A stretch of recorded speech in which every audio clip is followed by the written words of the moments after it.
Sveicināti! Esam Brīvības studijā, atkal kopā ar Igoru Meiju. Mums otrā daļa sarunai par to, kas notiek mūsu valstī. Un mēs iepriekš palikām pie analoģijas par filmu Ceplis, kurā daži spilgti personāži atgādina šodienas notikums Latvijas valdībā. Nu, šajā sakarā, Igor, sāksim ar Lembergu. Jā, labdien vēlreiz. Kā es pirmā daļā teicu, šobrīd ir pazudušas visas sarkanās līnijas, tā skaitā ideoloģiskās konsekvences, neiešu paskaidrot vairs kāpēc, tas ir visiem redzams un zināms.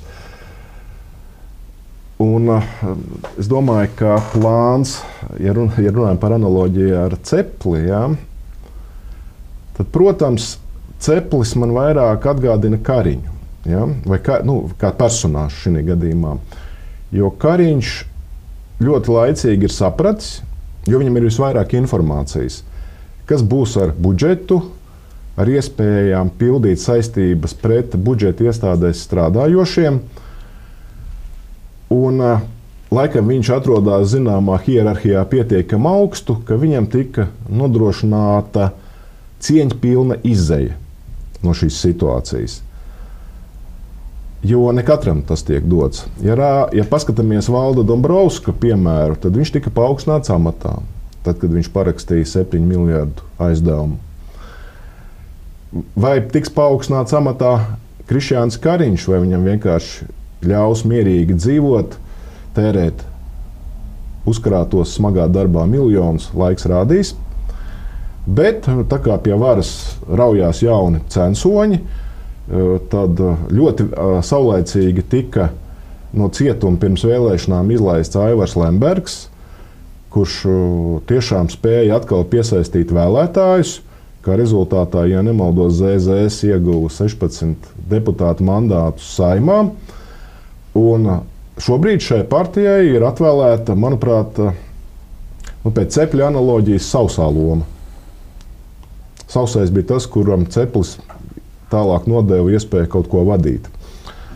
Un redzot arī, par ko tiek virzīti no jaunās vienotības puses, kas tiek virzīts no jaunās vienotības puses premjerministra amatam, redzēja, ka šai visai valdībai būs tāda sausā loma. Tātad, respektīvi, kaut kas notiks tāds, uz ko varēs novelt, ja, visu. Ka, lūk, mēs jau tur neko, bet redziet, atnāca, un arī, manuprāt, jaunā vienotība man nav nekāds garantijas, ka arī nav sīsta kārts. Varbūt parādīsies pēc tam super jaunā vienotība, es nezinu. Man ir tādas pārdomas, redzot visu šo teātri. Jo es vēlreiz atkārtoju, visi mīti par sarkanajām līnijām, par kaut kādu nesadarbošanos, viņi pēkšņi visi vienā dienā ir zuduši. Protams, ka viņi vēl turpinās tā bišķiņa, tā kā, ka nevar klausīt tur Lembergu, no viņa jānorobežojās, jautājums kādā veidā, ja? Tur sakars pārtrauks, atņems viņam telefons, es nezinu, ja? E-pasti piekļuva un tā tālāk. Lūk, tā kā mūs gaida pietiekami traģikomisks periods, kurā visiem vienkārši iesaku dziļi ielpot un gaidīt kaut kādas problēmas. Viņas nenoliedzami iestāsies. Piesprādzēties un izbaudīt ceļojumu. Labi, bet kāpēc tas Kariņš demisionēja? Tomēr, ja jau tur visa tā spēle tā ieprogrammēta un viss notiek pēc plāna, viņš jau manis pēc varēja arī būt tik bezkaunīgs un turpināt. Kāpēc šī demisija? Kāpēc vajadzīgs tagad Siliņa un tā tālāk? Tā tad ir vajadzīgs kaut kāds pārējais posms ar jauniem personāžiem, kuri ir ļoti vāji un kuri pildīs pilnīgi visu, ko viņiem noliks priekšā. Jo, lai ko mēs tur domātu par citiem politiskiem spēkiem, apvienoto sarakstu, nacionāļiem, varbūt gluži nebija tā, ka nolika priekšā visu, un tā skaitā to pašu Stambulas konvenciju, un visi tur vienprātīgi kaut ko parakst. Es runāju par Saeimu. Ja? Tagad izskatās, ka grib panākt tādu situāciju, ka vairāk neviens ne pret ko neiebilst, un tie, kas iebilst, tie tiek dzelžaini nostumti no varas. Un tiešām tev liekas, ka ZZS ne pret ko neiebildīs, un viņu vispār morālās vērtības ir aizgājuši tik tālu, ka viņi var pieņemt jebko. Kāda vispār ir ZZS loma pašlaik valdības veidošanā? Man nepatīk termiņš ZZS, jo tas ir plašs jēdziens. Tur ir vairāk tūkstoši cilvēku, tā skaitā ierindus biedri. Ja? Runa ir par frakciju. Ja? Un tas, ka ZZS neiebildīs un šie pēdējā laika kompartijai raksturīgie vienbalsīgie balsojumi par prezidenta teiksim, nominēšanu, ja? Tas nozīmē, ka frakcija ir tik lielā mērā pakļauta Lembergam. Kāpēc šajā vienā jautājumā, ka visi vienbalsīgi nobalsoja par Rinkēviču, ja? Kāpēc lai viņi nebūtu tikpat vienbalsīgi, tad, kad vajadzēs balsot par kaut ko citu? Bet Lembergs vēl pirms pāris gadiem, klausoties viņā, bija kaut kas viens, un tagad ir diametrāli, vai tā vakcīna tā iedarbojusies, vai kas, kā var cilvēks nomainīt savu uzstādījumu tik diametrāli pretējās pozīcijās. Diana, ja likme ir liela, ļoti liela nauda un brīvība.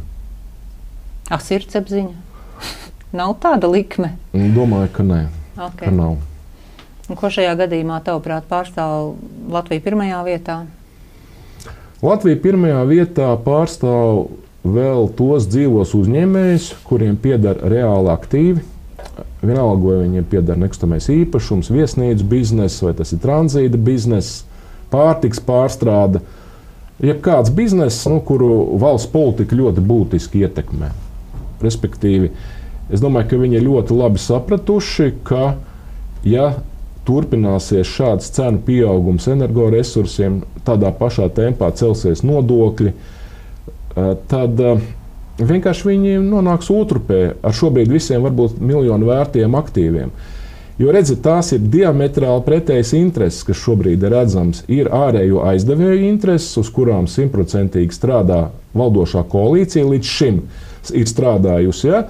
Un ir vietējā biznesa intereses, kuri maksā nodokļus, lai tie pirmie dabūtu to, ko viņi grib. Un šī gadījumā viņi ir likuši uz Aināru Šleseru. Parasti saka, ka viena cilvēka vārdā nosauc partiju, lai gan Latvija pirmajā vietā nav tikai Ainārs Šlesers, tur ir citi cilvēki. Lūk, un es domāju, ka viņiem arī citas iespējas nav. Un vienīgais visus šos gadus problēma bijusi arī šī vietējā miljonāru kluba iedomībā.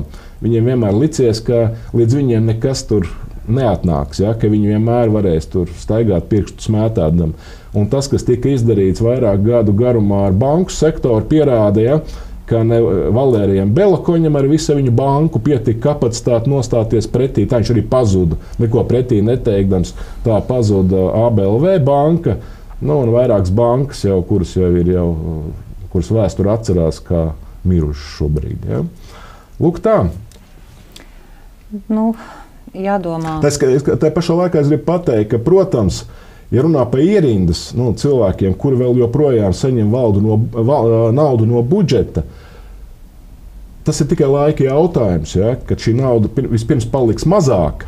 Viņi vienkārši nevarēs vairāk samaksāt. Pēc tam es nezinu, kas notiks. Jā.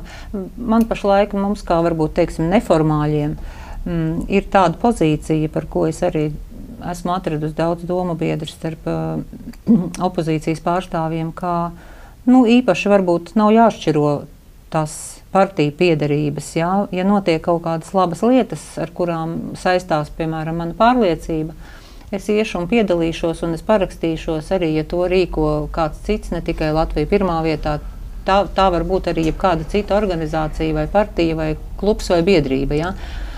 Meklējam varbūt tiešām tos punktus, kuros mēs varam apvienoties, jo ar sašķeltu sabiedrību, es domāju, vispār uz priekšu mēs nevaram virzīties. Es gribu, lai vēlreiz skatītāji saprot vienu lietu, ka mēs esam parādā milzīgu naudu, kura mums procentu izskatā ir jāmaksā. Un šo parādu var atdot tikai, faktiski dzēst 3 veidos. Pirmais ir pārfinansējoties, ko mēs visu laiku darām, respektīvi katrs nākamais kredīts paliek dārgāks.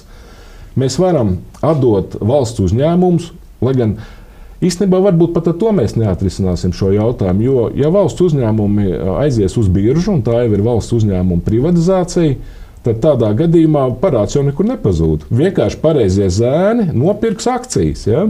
Tas pašs valsts uzņēmums. Un trešais ir variants vienkārši kaut kādā, pagarinot izteikti šī parāda atdošanas termiņu. Mēs varam dzēst viņu, tomēr, bet tad ir jāpaplašina ekonomika. Un tad ir jautājums, kā mēs varam paplašināt ekonomiku ar 1,4 miljonu iedzīvotāju skaitu, kurā ir 600,000 pensionāri un 250,000 tie, kas saņem naudu no budžeta. Tas ir birokrātiskais aparāts. Tur ir viss kopā. Skolotāji, ugunsdzēsēji, ārsti, policisti, armija un tā tālāk. Ja? Tas ir neiespējami. Ja? Un tad ir jautājums, kas mūs sagaida. Ja? Un ja mēs gribam paplašināt ekonomiku, tad ir jautājums, ar kādu cilvēku skaitu. Un tad kas šeit dzīvos, kas uz šejien atbrauks? Jo Latvijā pilnīgi komfortabli, manuprāt, var dzīvot kāds 6 miljoni.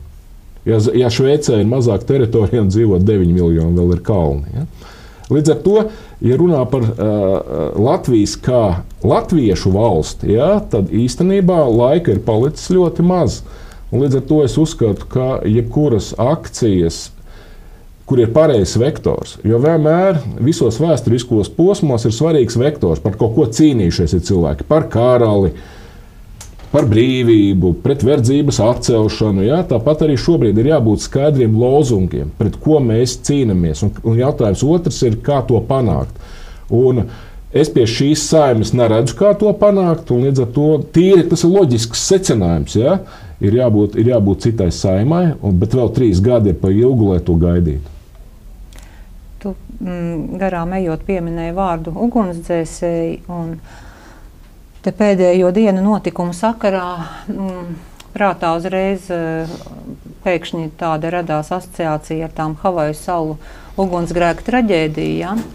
Kas, mana pārliecība, un ne tikai mana, ir, ka tas ir arī mākslīgi organizēts depopulācijas veids, kurā, kā saka, ar mākslīgiem līdzekļiem šie ugunsgrēki tiek veidoti, tad man tāpatās arī liekas līdzīgi, varbūt Latvijā tas nav tīrais uguns, tā ir tāda ekonomikas sadedzināšana, jeb, kā tu saki, finanšu nepietiekamības mākslīga radīšana, kad cilvēki vienkārši ir spiesti pamest šo valsti. Viņi ir spiesti, jo viņi ir maksāt nespējīgi. Un bats nebūs bats tāpēc, ka nav ko ēst, bet tāpēc, ka tu nevarēsi atļauties neko nopirkt.